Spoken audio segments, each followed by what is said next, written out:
Foot Business, Sadia Zouzou nous a rejoint. Il est superbement habillé, avec un cravaté, avec la couleur nationale, avec un tas de documents. Certainement, il a beaucoup à nous dire. Bonjour, Sadia. Oui, bonsoir, Alain.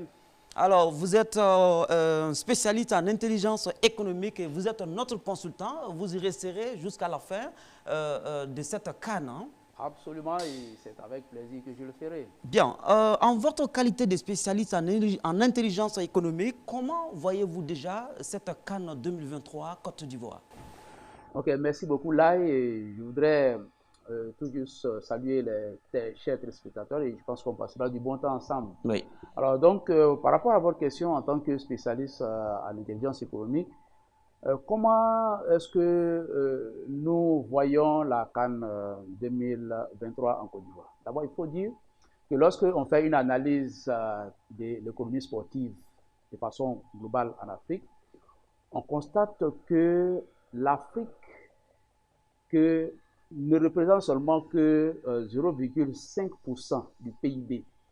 C'est-à-dire que le sport ne représente seulement que 5% dans l'économie des pays africains.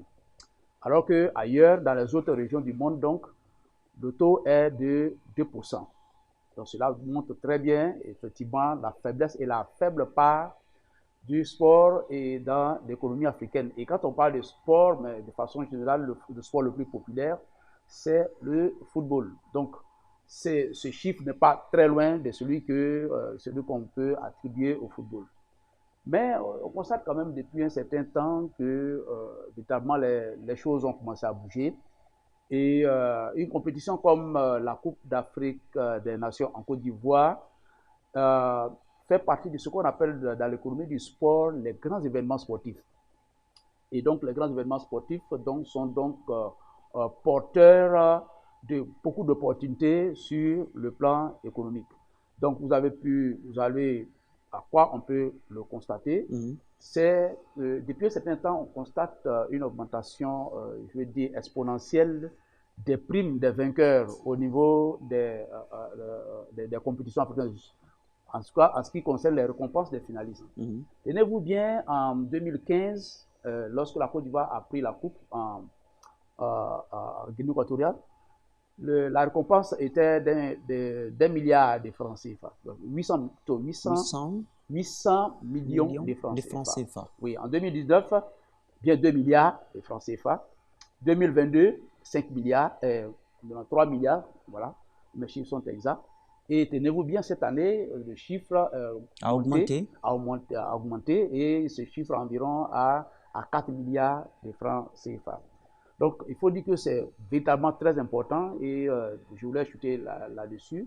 C'est que dans la CAN 2022, donc, cette compétition a été vue à travers le monde par environ 482 millions de personnes dans 152 pays. Et quand je parle de personnes, je parle de téléspectateurs.